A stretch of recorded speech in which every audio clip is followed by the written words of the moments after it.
Hi friends, நம்ம இப்போ கார சட்னி தான் பார்க்க போகிறோம். டிஃப்ரெண்ட்டாக பார்க்கலாம். வெங்காயம் தக்காளி எடுத்துக்கோங்க. நம்ம 2 பெரிய வெங்காயம், 2 சின்ன தக்காளி எடுத்திருக்கேன், 3 பச்சை மிளகாய் எடுத்திருக்கேன், கொஞ்சம் ஒரு 4-5 பூண்டு எடுத்துக்கோங்க, கொஞ்சம் கருவேப்பிலை எடுத்துக்கோங்க. நான் எல்லாமே மொத்தமாக வச்சுருக்கேன். இனிமேல் தான் அடிச்சுட்டு பற்ற வைக்க போகிறேன். இன்னும் எண்ணெய் ஊற்றலை.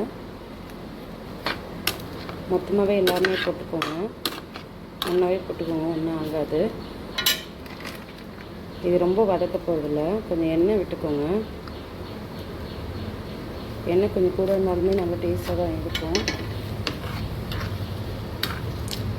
நல்லா வதங்கட்டும். ஃபுல் ஃப்ளேம்லேயே வச்சுக்கோங்க.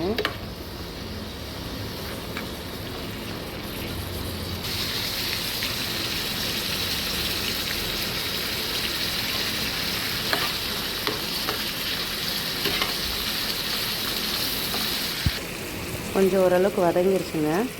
இந்த டைமில் நம்ம குழம்பு மிளகாத்தூள் போட்டுக்கலாம். நீங்கள் வீட்டில் அரைச்சதும் போட்டுக்கோங்க. நான் கடை மிளகாத்தூள் தான் போட்டுக்கிறேன்.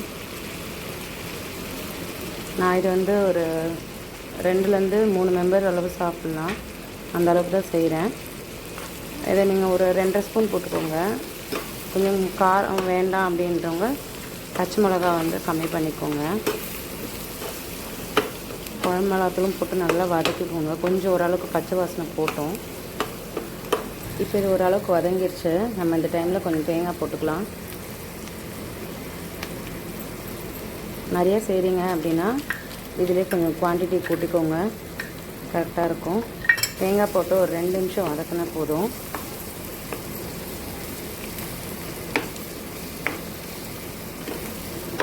லாஸ்ட்டாக நம்ம தேவையான உப்பு போட்டுக்கலாம். சிம்மில் வச்சுக்கோங்க.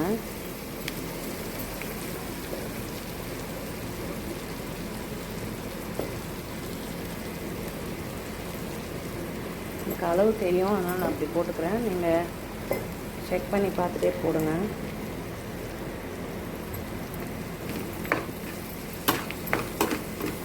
எல்லாம் ஒரு வாட்டி நல்லா கொஞ்சம் கலந்து விட்டுட்டு ஸ்டவ் ஆஃப் பண்ணிக்கலாம்.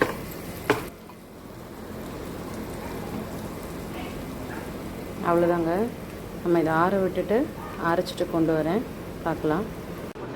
ஃபைனலாக இப்படி தாங்க இருக்குது. ட்ரை பண்ணி பார்த்துட்டு எப்படி இருக்குன்னு சொல்லுங்கள். தேங்க்யூ.